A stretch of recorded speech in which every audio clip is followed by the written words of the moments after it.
Hello, this is davidji, and welcome to this week's Life Tools.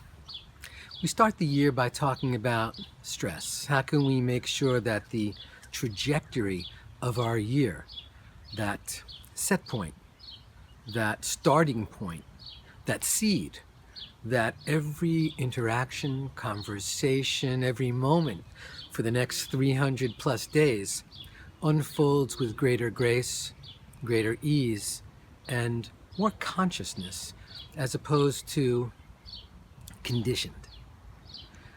I've talked a lot about this concept of de-stressifying, that if we can bring some de-stressifying into all of our interactions, we'll be happier in life. What's de-stressifying? Ram Dass referred to it as the path to love. Paramahansa Yogananda talked about it as the path to self-realization. Abraham Maslow referred to it as the path to self-actualization. I just consider it leaning into our best version. We know that there's magnificence resting within, and sometimes we get in the way of that coming out. So if we can just know it, own it, get chill about it, step out of the way, and let it flow, then we will flow this grace and this magnificence in a very conscious way. So one of the first keys to understanding stress in your life, understanding anxiety in your life and the detrimental impact it can have, or the positive impact it can have, rests in three core understandings. The first is, do you see the moment as a challenge or as a threat? Do you see yourself being in mortal danger, realistically? Or do you see it as a disturbance or an irritation? We always need to measure our response as well as our interpretation of the moment.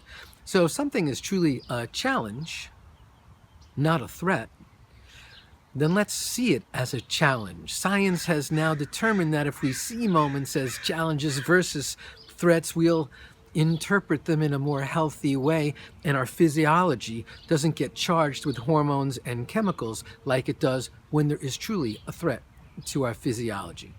So, challenge versus threat.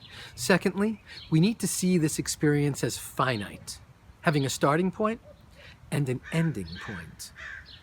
If we just find ourselves in distress that will last forever, in our mind, in our interpretation, then the impact it has on us is very damaging and hurting. And if we see it as like, oh, it'll start here and it'll end here, whether that's a diagnosis, whether that's an election, whether that's a conversation you're having, whether that's just being in sadness or disappointment over something, whatever it is, we get the opportunity to say, it starts here, it ends here, therefore it's finite. And the third component is, if we truly believe in our heart of hearts that we will learn and grow from this situation, we will indeed thrive from it. And that's how we turn distress, or the interpretation of stress as distress, into eustress, E-U-S-T-R-E-S-S. So it's seeing it as a challenge versus a threat, seeing it as finite versus infinite, and believing that we will learn and grow from the situation. If you can weave these into your analysis, your assessment, the next time you stub your toe, the next time you experience loss or disappointment, or the expectation doesn't unfold the way you wanted, it's in that moment. Ask yourself, challenge or threat? Finite or infinite? And will I learn and grow?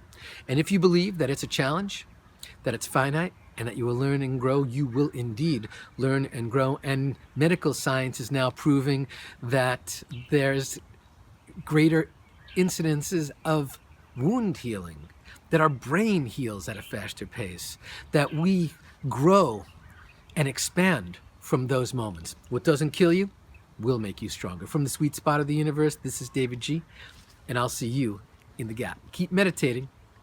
Namaste.